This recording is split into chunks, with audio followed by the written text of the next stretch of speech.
Hi, this is Prof. Redder. I thought I'd give you a little demo of how you can do some neat things with combo boxes. The way I showed you in class today was to show you how to do it from kind of stick building it. There are some facilities that probably would be useful for us in this course. So I'm going to show you how to go about doing something a lot more clean, a lot cleaner, that gains access to a database to get the information you want to drop down in a combo box. And I'll show you how you can get all of this stuff done really pretty quickly. So what I've got here is this little simple app, which is kind of like the one I described in class. This combo box is going to have a list of things that come out of a database, and then this will be the ID of the selected item, the name of it, and then the short and long descriptions of whatever we select out of here. The items in the database look like this. There's an ID of type int, a name, varchar of 50, short description 255, long description max. These two can be null if you want. This one cannot be null, and this is the primary key. This is in a database on my local system, and you can do this exact same thing as long as you've got a connection string to find it on any system on the planet or elsewhere. So what I want to do is then show you how to wire all this stuff up. And let me get this app still up here again. And this thing well, let me actually go to the designer for this thing. This thing right here is the combo box. It's just called Combo Box 1. I probably should change that. In fact, why don't I just do that? We'll call it CB venue. Combo box for venue.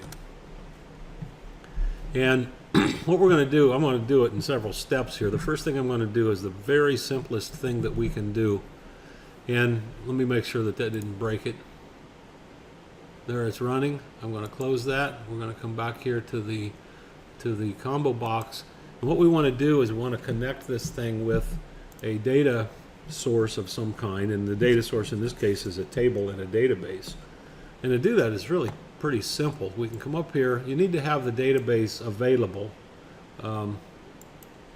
Here I've got the job fair database right here, and I'm going after that table right there. So over here in the combo box properties window, what I'm going to do is come to data source, and it says none. I'm going to click on the down arrow, and it says what do you want? Well, I don't have any data sources selected yet in this app, so I'm going to come down here and click on add project data source. It says, well, where do you want to get it? We can get it from a database or some service somewhere on the planet, or we can get it from an object in the application. We're going to grab ours from the database directly. Click on next. I'm going to create a data set. That's the only thing that's here as an option, but we'll talk about data sets at another time. It's essentially an internal version of the database, the tables and a number of other things. Click on next. Notice there it says job fair connection string. I could use it because I've already got it over here, or I could create a new connection to some other database by clicking on this. If you want to see the connection string, you can click right there, and that's the one that we saw in class several times in the past week or so. So if you click on next, what it's going to do is say, well, here's the stuff in the database that you can gain access to.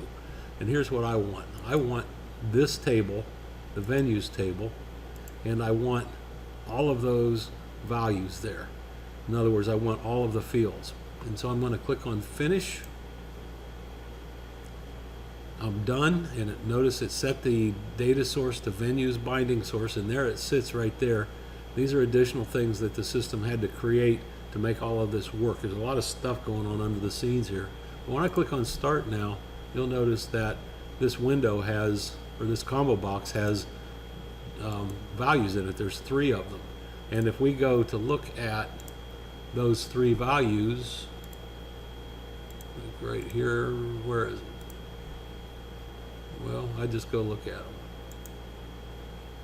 Select the top 1,000 rows, and there they are. Those are the 3 values we've got. But all we're getting is the ID value to show. I don't want the ID value to pop up from my users. I just simply want to use that when I need it internally in the code or whatever. But I will display it here so you can see how to get to it. So now that we see that, let's close this app down. And it's real simple to get those values to show up as well. Over here in properties, the display member is in fact the name. That's the name. The name is the value I want to show up in the combo box when the user drops down. And then the other piece is the value member. It's already set to ID. So now we're ready to go. If I look at this, I click on Start. I've got ONU there. I've got Ada Visiting Nurses, Village of Ada. And when I click on Ada Visiting Nurses, for example, it says it's ID number 7. There's its name. This is the short description of the place. This is the long description. I can come over here to Village of Ada, and I get a short description of the depot and a longer description so somebody would know if this is the right kind of venue for their job fair. So I'm going to close this, and I'm going to show you some code now. We're going to go look at this code, and there's really not even much to it here.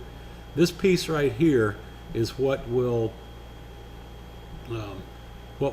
be created to populate the combo box. All right, this says venues table adapter.fill, and the table adapter is a thing that stands between the database and your app, and it uses this table adapter to fill this data set, which is what we selected as part of what we wanted to do.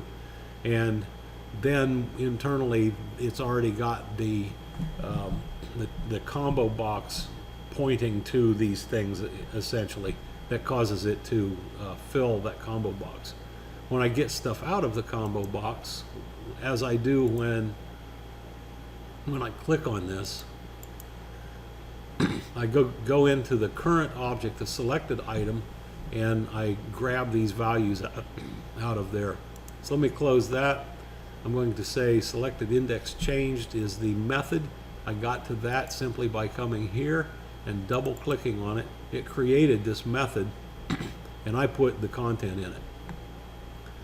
Originally I just had this part of it, and you'll find that if that's all you have, at some points the system will think that the index changed on the combo box, especially when the combo box goes away.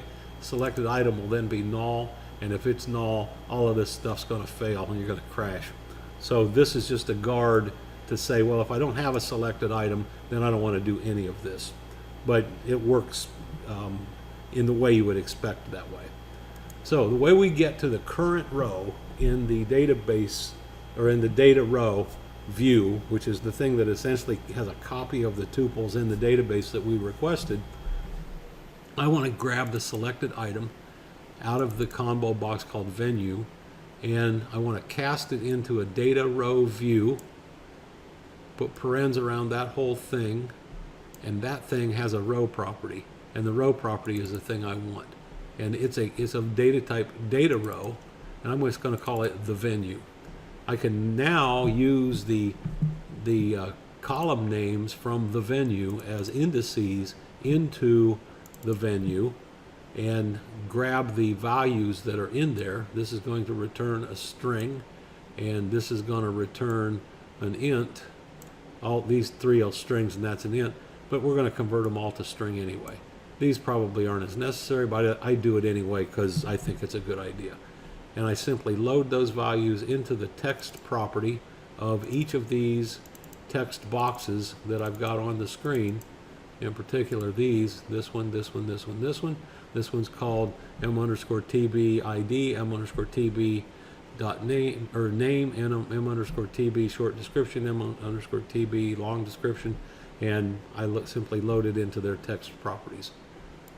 Run this thing again. Now when you watch this, you'll know all of the pieces that are happening. So let's do this just real quickly. I'm going to come here into the combo box workshop, and I'm going to put a breakpoint right here, and it's going to stop right there. I'm going to run this thing in the debugger. I'm going to click on Ada Visiting Nurses, and now I've got my debug facilities up here. So I'm going to take a look at the selected item. It's a data row view object. That's how you can find out what to look up. The data view is this. If I look at the data view, you'll see there's a whole bunch of stuff in here. There's the table, and it's hard to find the values that you've got, but this is the way you get to them. You index them on these strings, the names of the columns. So we take this row, we cast it into or this selected item, cast it to a data row view, grab its row, put it in a data row object. This thing is the thing that's convenient to use. This is the data row object. Get the ID cell, in other words, the cell in here from the ID column, convert it to a string and put it in there. So as we go, this is just simply going to do that, do that, do that. Each time it just simply loads those values in each of those fields. We'll run now, we'll continue, and as you can see, it's all there. That's all there is to it. There are many other ways to do this. For our purposes, I think this is probably a great way to do it. So hope that helps you out, and we'll see you on Friday. Bye.